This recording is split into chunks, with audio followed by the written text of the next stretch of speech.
अस्सलामुअलैकुम, मैं हूं इमरान वसीम। नाज़रीन, आज 27 जुलाई है, दिन है बुध का और साल 2022। आज के प्रोग्राम में एक तो आपको ये बताएंगे कि चेयरमैन तहरीक-ए-इंसाफ साबिक़ वज़ीर आज़म इमरान ख़ान को 24 घंटों में कौन सी दूसरी खुशखबरी सुनाई गई है। ये खुशखबरी क्या है, इसकी डिटेल क्या है, वो आपके साथ हम शेयर करेंगे। और दूसरी ख़बर में बात करेंगे जो वफाकी वज़ीर दाखिला राना सनाउल्लाह की जानिब से पंजाब में गवर्नर राज लगाने की धमकी दी गई है। राना सनाउल्लाह की ये धमकी तो अपनी जगह पे, लेकिन हम आपके साथ ख़बर ये शेयर करने जा रहे हैं कि पंजाब में गवर्नर राज नहीं बल्कि कुछ और होने वाला है, कुछ बड़ा होने वाला है। और इस मामले को लेके एक बड़ी अहम मुलाकात मतवक्के है। वो मुलाकात किन शख्सियात के दरमियान होने जा रही है। और इसके साथ साथ इसी खबर में आपको ये भी बताएंगे कि डिप्टी स्पीकर दोस्त मोहम्मद मज़ारी की रूलिंग के ख़िलाफ़ जो सुप्रीम कोर्ट में हफ्ते के रोज़ से लेके कल तक यानी 26 जुलाई तक जो समाअत होती रही, जुमे के रोज़ से लेके हफ्ते के रोज़ से लेके पंजाब में जो मुस्लिम लीग नवाज़ है और जो पाकिस्तान पीपल्स पार्टी है वो क्या करती रही, हमज़ा शहबाज शरीफ किन कोशिशों में मसरूफ़ रहे, ये डिटेल आपके साथ हम शेयर करेंगे। और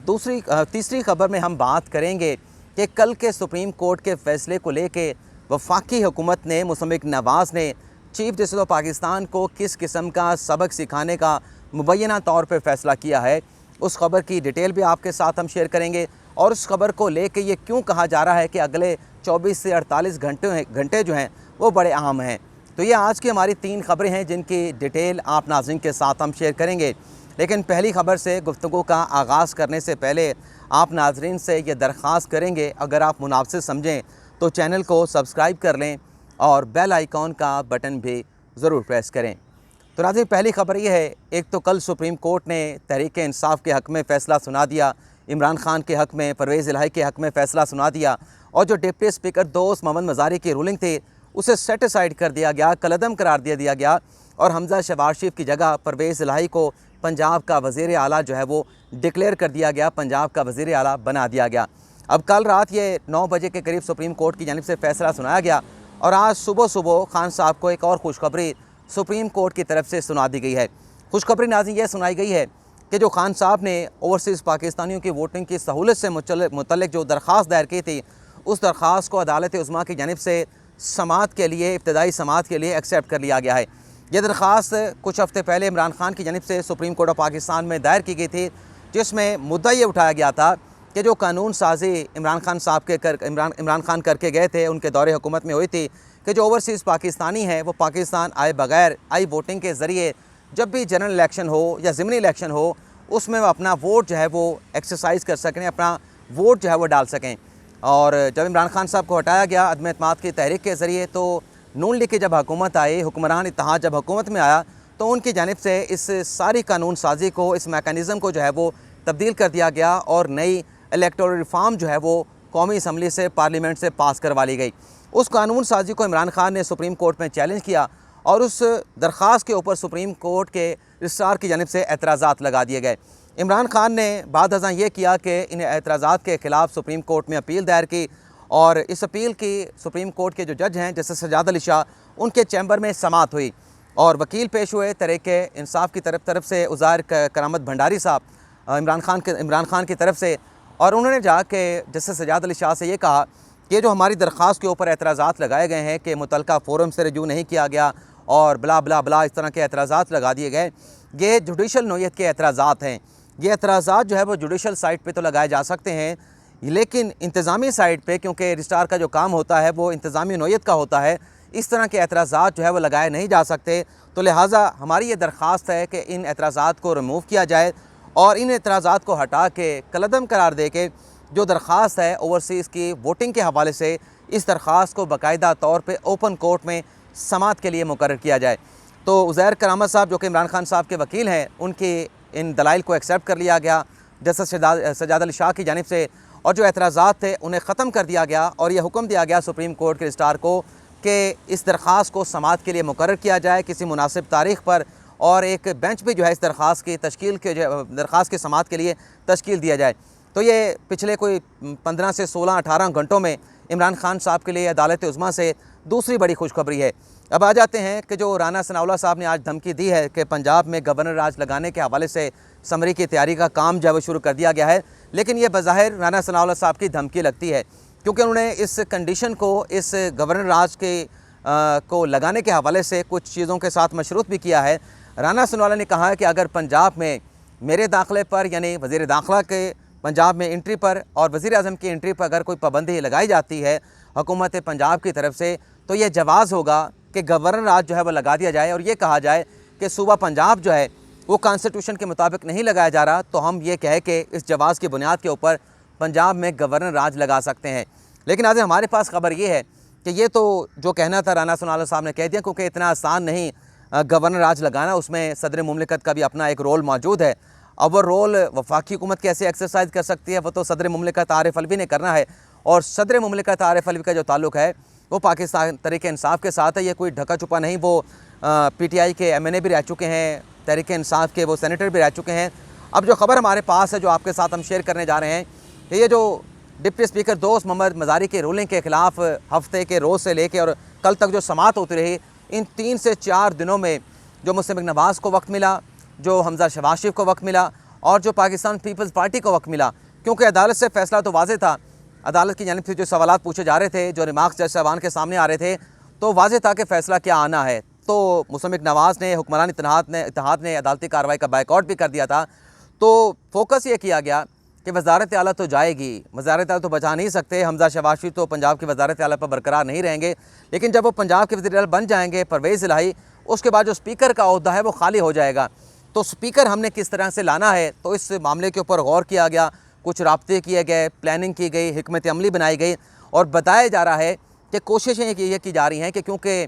जो स्पीकर का इलेक्शन होना है, वैसे तो परवेज़ इलाही के हलफ उठाने के बाद जो कायम मकाम डिप्टी स्पीकर हैं दोस्त मोहम्मद मज़ारी, वो कायम मकाम स्पीकर बन चुके हैं। अब किया ये जा रहा है कि राब्ते किए जा रहे हैं,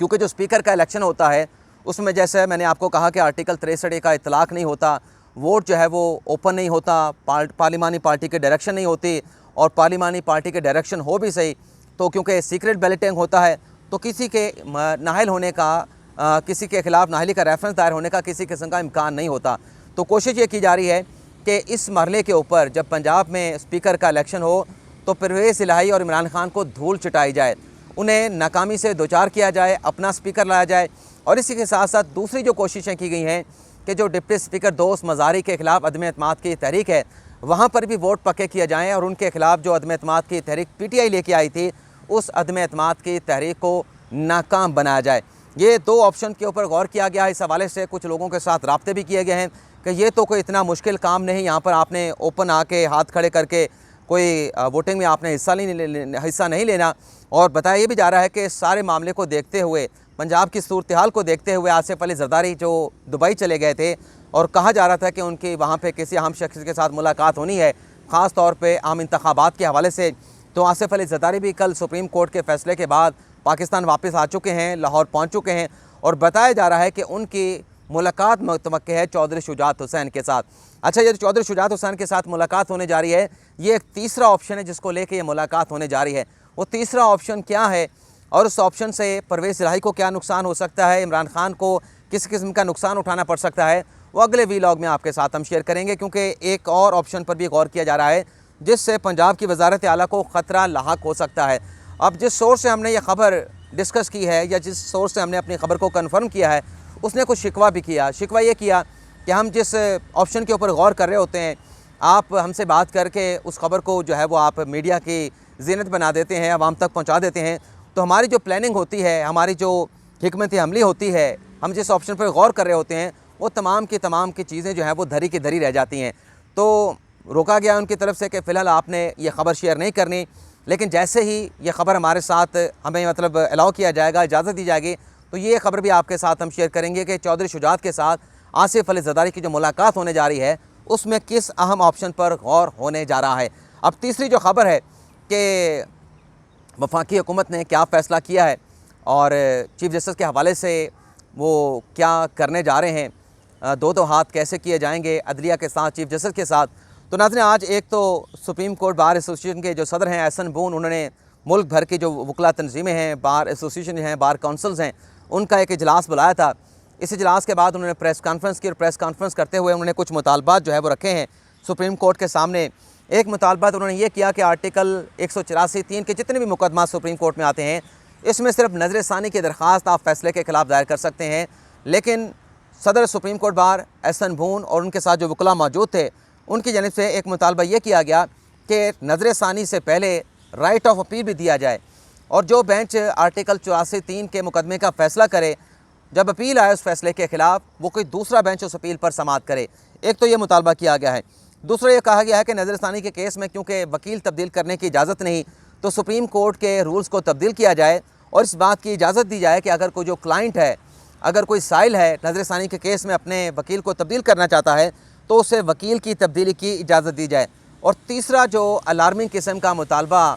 किया गया है सुप्रीम कोर्ट बार एसोसिएशन की इस प्रेस कॉन्फ्रेंस में, वो ये कहा गया है कि कल जो 28 जुलाई को जुडिशल कमीशन का इजलास होने जा रहा है, माज़रत चाहता हूँ नाज़रीन, इस इजलास में जो सुप्रीम कोर्ट में 5 जजेस की एलिवेशन के मामले पर जो गौर होना है, उसमें कहा यह गया है कि जूनियर जजेस को सुप्रीम कोर्ट में तैनात ना किया जाए। सुप्रीम कोर्ट में अगर जूनियर जजेस को तैनात किया गया तो इस मामले की भरपूर मुखालफत की जाएगी, एहतजाज किया जाएगा और अदालतों का बायकॉट भी किया जाएगा, हड़ताल भी की जाएगी। अब ख़बर ये सामने आ रही है कि कल जो जुडिशल कमीशन का इजलास होने वाला है उसमें हुकूमत ने यह फ़ैसला किया है कि हमारी दरख्वास्त के ऊपर क्योंकि फुल कोर्ट तश्कील नहीं दिया गया, बार बार कहा गया, फुल कोर्ट की दरख्वास्त को मुस्तरद कर दिया गया, तो अब होने जा रहा है कि जुडिशल कमीशन का कल जो इजलास होना है उसमें एक तो ख़बर यह भी है कि जस्टिस काजी फ़ाइज़ा जो कि स्पेन में मौजूद हैं और अटॉर्नी जनरल फॉर पाकिस्तान जो कि बैरून मुल्क हैं अपने इलाज के सिलसिले में, इन दोनों जुडिशल कमीशन के अरकान को जो है वो वीडियो लिंक के ज़रिए इस इजलास में शिरकत करने के तमाम जो इंतज़ामात हैं वो कर लिए गए हैं। यानी चीफ साहब के हुक्म के ऊपर ये कहा गया है कि जस्टिस काजी फ़ाइज़ा और अशतर असाफ को इस इजलास में शरीक किया जाए वीडियो लिंक के ज़रिए। अब आप देखें कि कल 5 जजेस की तैनातियों के हवाले से 5 जजेस के नामों के ऊपर गौर होगा और बड़ा अहम इजलास इसे कंसिडर किया जा रहा है क्योंकि सुप्रीम कोर्ट में इस वक्त 4 जजेस की असामियाँ जो है खाली हैं और अगस्त के मिड में एक और जज भी रिटायर होने वाले हैं जैसे सजाद अली शाह, तो ये असामियाँ 5 हो जाएंगी। तो 5 जजों के नाम पर गौर करके उन्हें सुप्रीम कोर्ट में एलिवेट करना है और इन 5 जजेस में सिर्फ खैबर पख्तूनख्वा के चीफ जस्टिस के अलावा बाकी जो 4 जजेस हैं वो अपनी अपनी हाई कोर्ट्स के जूनियर जजेस हैं, कोई चौथे नंबर का है, कोई छठे नंबर का है, कोई 8वें नंबर का है। तो इस तरह से नॉमिनेशन की गई हैं। तो वकला बरादरी की तरफ से भी एतराज़ उठाया जा रहा है और हुकूमत ये करने जा रही है कि जुडिशल कमीशन के जो 9 अरकान हैं उसमें एक अटॉर्नी जनरल हैं, उसमें एक वज़ीर कानून है और सुप्रीम कोर्ट बार ने जो मुतालबा किया है उसमें पाकिस्तान बार काउंसिल का एक वकील नुमाइंदा भी मौजूद है। ये 3 नुमाइंदे हो गए, जस्टिस काजी फ़ाइज़ा और जस्टिस सरदार तारिक मसूद। अब से पहले जितने भी जुडिशल कमीशन के इजलास हुए हैं इन तमाम अरकान ने जुडिशल कमीशन के फ़ोरम पर यही मौक़ा रखा है कि जुडिशल कमीशन की बजाय जुडिशल कमीशन में जो जूनियर जजेस के नाम नॉमिनेट किए जाते हैं, सीनियर जो जजेस हैं हाई कोर्ट्स के जिसमें चीफ जस्टिस साहबान हैं, जो सीनियर प्यूनी जजेस हैं, उनके नाम के ऊपर गौर किया जाए। और बल्कि ज़रा ये बता रहे हैं कि लंदन से नवाज शरीफ ने फ़ोन करके अपनी जमात को कहा है कि ये जो जूनियर जजेस को सुप्रीम कोर्ट में एलिवेट करने के हवाले से इजलास बुलाया गया है इसकी भरपूर मुखालफत की जाए। हमारे जो रुकन है वो इस बात को यकीनी बनाए कि जूनियर जजेस की सुप्रीम कोर्ट में एलिवेशन ना हो सके। और ज़रा का कहना है कि अपनी जमात के लोगों को नवाज शरीफ ने कहा है कि दरअसल ये जूनियर जज को सुप्रीम कोर्ट में ला के मुल्क की सबसे बड़ी अदालत की कोर्ट पैकिंग की जा रही है। और ये जो नाज़रीन कोर्ट पैकिंग का लफ्ज़ इस्तेमाल किया गया था ये पहली मरतबा इस्तेमाल हुआ था गालिबन जस्टिस मकबूल बाकर ने जब वो रिटायर हो रहे थे, उन्होंने जो स्पीच लिखी थी, जो स्पीच उन्होंने सुप्रीम कोर्ट में फुल कोर्ट रेफरेंस में की थी, उस स्पीच में उन्होंने कोर्ट पैकिंग का लफ्ज़ जो है इस्तेमाल किया था। और कल के इजलास से पहले जस्टिस काजी फ़ाइज़ा का एक ख़त भी मंजर आम पे आ चुका है और उस ख़त में जस्टिस काजी फ़ाइज़ा ने जिस तरह की सख्त ज़ुबान, सख्त अल्फाज जो है वो chief justice of Pakistan justice Bandial के हवाले से इस्तेमाल किए हैं, उस बात को अगर हम साइड पर रख के भी देखें तो उस ख़त को अगर हम एनालिसिस करें, उसका देखें, उसको पढ़ें तो ये वाज़ेह होता है कि सुप्रीम कोर्ट में एक गहरी तकसीम मौजूद है। सुप्रीम कोर्ट के जो जजेस हैं, ख़ास तौर पे चीफ जस्टिस और सीनियर प्यूनी जज जस्टिस काजी फ़ाइज़ा, इनके दरमियान ख़ास से बड़े लेवल के ऊपर इख्तलाफात जो है वो बढ़ चुके हैं। अब कल इस बात का तो गालिब इम्कान है कि जिन 4-5 जजेस को सुप्रीम कोर्ट में एलिवेट होना है तो कल हो सकता है कि उन जजेस के नाम की जो मंजूरी है वो ना हो सके, क्योंकि 6 मेंबरान 5 मेंबरान एक साइड पे हैं और 4 मेंबरान जो है वो लग रहा है कि चीफ जस्टिस के साथ हैं। तो 5-4 के तनासब से ये फ़ैसला जो है वो चीफ जस्टिस के हक़ में आता हुआ नज़र नहीं आ रहा। बल्कि ये भी खबर पता चली है कि जो छठे रुकन है जुडिशल कमीशन के, जो कि रिटायर्ड जज हैं सुप्रीम कोर्ट के, जस्टिस सरमद जलाल उस्मानी, उन्हें भी